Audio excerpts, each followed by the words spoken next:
Welcome everyone back to weekly weather updates, and in today's video we're going to have a look at the latest from the live radar. Then we'll run through the UK Met Office run, have a look at the precipitation and temperature over the next 5 days, as this working week is looking incredibly stunning. The weekend though, it does look like it's going to be going downhill with the increased chance of precipitation in the form of showers, maybe some quite big thunderstorms around as well, and lower temperatures, especially further westwards as the winds do pick up as an area of low pressure comes in off the Atlantic. We'll then have a look at the mid to longer range, look at the GFS, GM, ECMWF and the Ensembles, as it does look like as we head towards the end of June and start of July, it is generally looking chilly. At least for a period of time. Maybe temperatures will recover towards the start of July, but it is looking pretty unsettled as well. Still a lot of precipitation around, and some of the models today are showing some real dire conditions with low pressure just sitting in and around the UK for giving quite dull and showery conditions. Really wouldn't be too nice. So fingers crossed we're seeing some anomalous runs today. But it is looking amazing over the next 3 or 4 days. A lot of sunshine around, a lot of dry weather as well, and those temperatures will be responding quite significantly with widespread temperatures in the mid-20s, and there is the potential as we head towards Thursday, we could get towards the high 20s, maybe 30 degrees in a few spots. So widespread warmth this week, so please do go out and enjoy it. And of course, take the necessary precautions with sun cream and staying hydrated, etc. Just to remember, if you enjoy my videos, make sure to like and subscribe, and remember to follow me on Twitter as well, the links in the description. So if we do start on the live radar, you can see not much is happening at the moment. We've got a bit of patchy rain across parts of Scotland, over the Highlands and the Grampians, but nothing too much at all really, and most areas are really quite stunning. Now we've got quite some big thunderstorms taking off in Europe, as ever this time of year. Whenever we get a bit of instability and with some hot air and sunny weather, we see these big thunderstorms taking off. But for the UK, it is pretty much bone dry. Some cloud around, some fair weather cloud for some, but it is dry and warm. And we do have a look at those 2 meter temperatures at 3 p.m, so sort of reaching the peak temperatures of the day, and you can see a lot of these oranges and reds, and that's mid to low 20s, widely in around that 23 to 25 degree range. Really quite warm out there, a sort of perfect sort of conditions, a good few degrees above average, but not oppressively hot, so that it's sort of horrible and sticky out there. It's this warm, pleasant heat. Elsewhere, even into parts of Scotland, Northern Ireland, Republic of Ireland, it isn't quite as warm, but it is still warm, I guess, around or above average, with those temperatures getting around that 20 degree mark.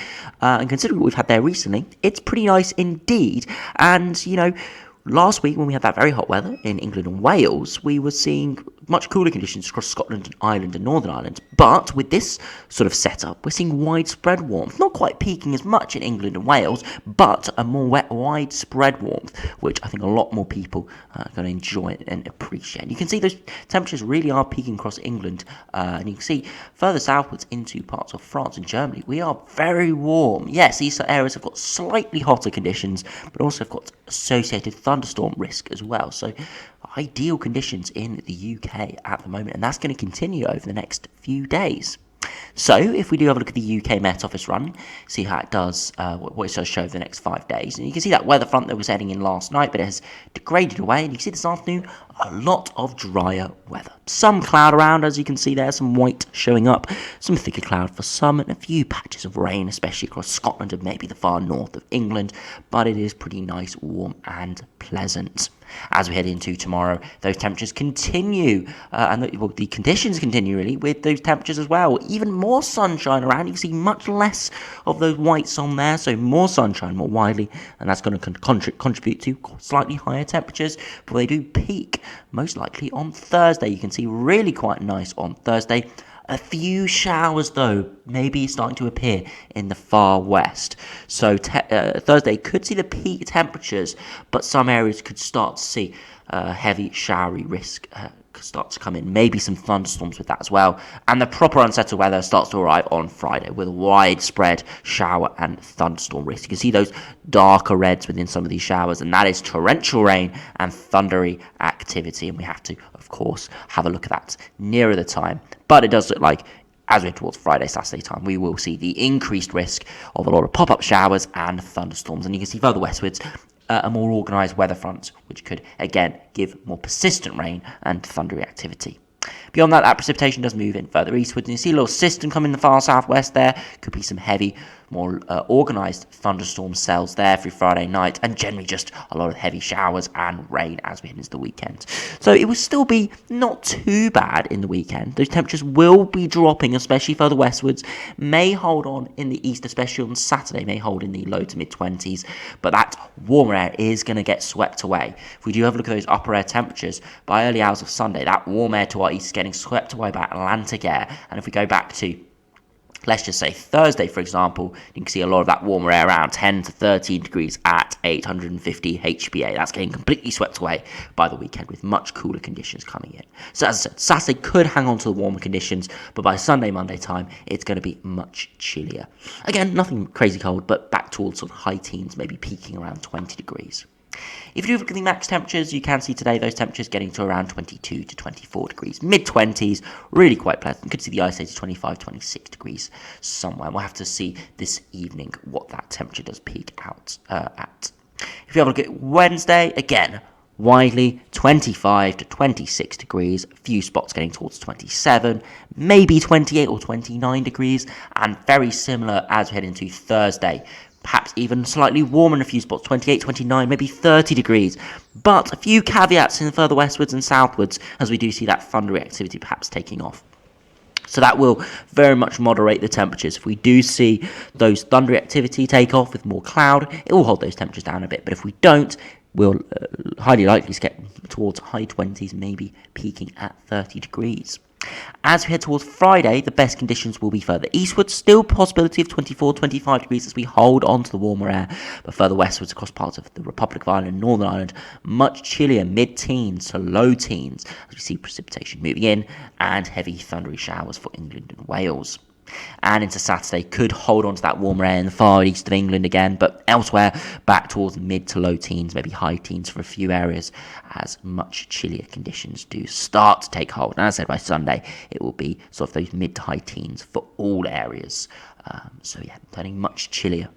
So if we do now have a look at the mid to longer range, if we do start on the GFS, see how that what that does show over the next couple of weeks. As I said at the start of the video, these runs are not looking great today, and the GFS is one of these. It's really looking quite dire. You see high pressure around at the moment, but low pressure sweeping in by Friday, Saturday time, and as I said, by Sunday, that cooler air will be in for all, and we've got quite a little low pressure system, quite a little intense low pressure system there. Some stronger winds, a lot of rain around associated with that as well, and that low pressure just hangs around. And if we continue to run through, you can see we have this upper trough. Now, it's not an intense low pressure system, so there will be dry weather around, there will be sunnier weather around, but there will be quite a high shower risk, and you look at the upper air temperatures, it is slightly cooler within that as well. So this is just setting up a cool, showery sort of pattern for the end of June, start of July. And that low pressure just mills around and doesn't really move all the way until the 7th of July, until it finally fades away. So this GFS run would be very, very unsettled towards the end of June, start of July. Sort of consistent low pressure over the top of the UK. And now, it won't be a complete washout by any means. We're not going to have massive weather fronts by any means, but it's going to be showery. It's going to be thunderstorms around, and it's going to mean no day is going to be without a shower risk. And this time of year, especially early July, as schools start to come to the end of their years, sports days, things like this start to happen. Days of just on and off showers are not preferable at all. Rather a couple day washout and then loads of drier weather. It does look like it could be a good week to 10 days there of just consistent sunshine and showers and generally cooler than average conditions. Not looking great there from the GFS. As we'll see with the ensembles at the end of the video, is that it is a slight outlier on the cooler and more unsettled end of the ensembles, but it has got support, and a lot of the ensemble members do show an unsettled risk, at least for a period of time. So we'll have to keep an eye on this. If we do have a look at the GM run, see how that does compare up to day 10. Again, high pressure in control at the moment, low pressure sweeping in and just staying pretty unsettled all the way until day 10. And we still have that low pressure around for the 1st of July, still milling in around the UK. So very similar to the GFS in terms of that low pressure always close by. Now it is further northwards, not parked directly over the top of us. So areas further southwards most likely will be a little bit warmer and will be a little bit drier as well. That's the only positive we can see here, is that unsettled weather is mainly further northwards. So we'll just have to see what happens with that. If we do have a look at the ECMWF, see how that does compare. Again, high pressure in control at the moment, low pressure running in off the Atlantic and just milling around. And towards day 10, still have low pressure around, but the centre again is further northwards. So perhaps slightly drier conditions further southwards, which would play into our hands a little bit better for England or Wales at least.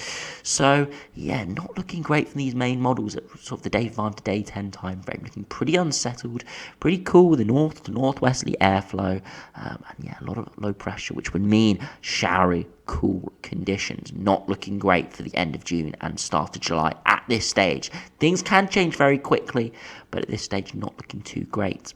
So if we do finish the video by having a look at the ensembles, you can see this well reflected here. Very dry and warm over the next 2 or 3 days, then precipitation picks up on Thursday and Friday, and those temperatures start to dip towards Saturday, Sunday time. You can see 2, 3, 4 days to around the 28th of June of below average conditions. Good 3, 4, 5 degrees potentially below average.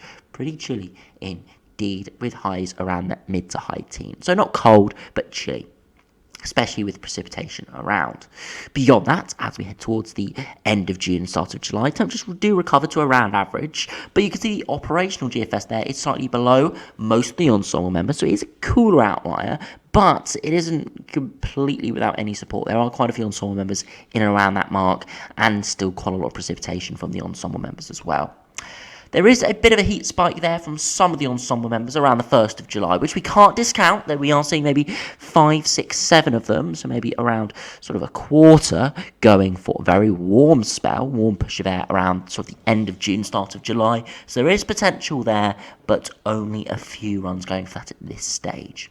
If we do have a look at the sea level pressure, again, you can see the operational GFS, a thicker green line, is on the lower end of pressure in the longer term. So definitely showing a bit more low pressure than the other ensembles are. So again, another caveat there. And if we have a look at the 2 meter temperatures, you can generally see warm over the next 3 or 4 days, cooling down towards the weekend and starting next week in around that sort of 19, 20 degree range, before returning to the low 20s for the foreseeable future. Again, the GFS operational run there is much cooler, a good few degrees below, with temperatures really struggling in the mid to high teens. And on one day here, around the 4th of July, really chilly, only around 13 degree high, which would be a real shock for early July, when we sort of tend to see our sort of warmest conditions really in July. So yeah, very interesting seeing that.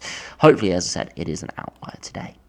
If we have a look at the ECMWF ensembles to finish the video, again, warm at the moment, turning much cooler than average for a few days, then returning to around average. Again, you can see a bit of a peak around that 1st of July point from some ensemble members, but again, it is a minority, around a quarter, maybe to a fifth going for that. And in the longer term, generally temperatures are around average. Still quite a lot of precipitation around, so still an unsettled chance there. But I think there is a lot of uncertainty in the longer term. Yes, the operational runs are definitely on the unsettled and low pressure end of the spectrum today, but they haven't got complete support yet. So there is still hope for some drier and warmer weather perhaps at the end of June and start of July. Definitely in the south. Further northwards may be a little bit more uncertain, because we'd have to almost eradicate that low pressure or push it much further away, which would be a tough feat to be seeing from if that actually did completely disintegrate from the model output. So we'll have to see how it does develop, but at this stage it is looking it's looking very uncertain. There's going to be very warm weather over the next few days, and then cooler shower weather for the sort of 3 or 4 days after that, and by that time we get sort of the 8-day time frame when things do come a lot more uncertain. If you have a look at the sea level pressure, very similar to the GFS, lower in pressure toward the weekend, start of next week, and then returning to around high pressure for the end of June, start of July, but a lot of spread there. Some going very high, some going much lower.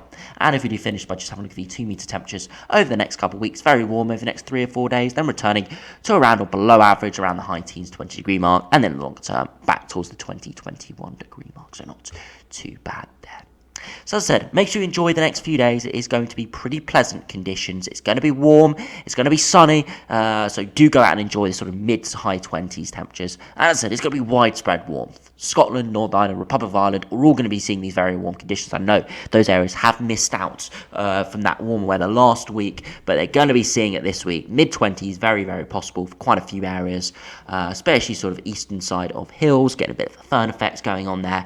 So it could be very, very warm in quite a few places this week. So as I said, do go and enjoy that. But of course, the necessary caveats.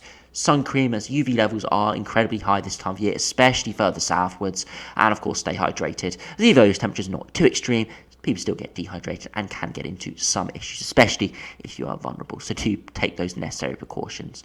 But if you don't enjoy warmer weather and you want some more unsettled, you want some rainy conditions for the garden, it does look likely towards the weekend a lot of areas will start to see showers and much cooler conditions spreading in from the west. East might have to hold on a little bit longer, perhaps towards Sunday, Monday time, but by Friday and Saturday for the west it will be turning a little bit more unsettled and showery. So anyway, thanks for watching, hope you enjoyed, subscribe if you're new, and I'll see you again for another video soon.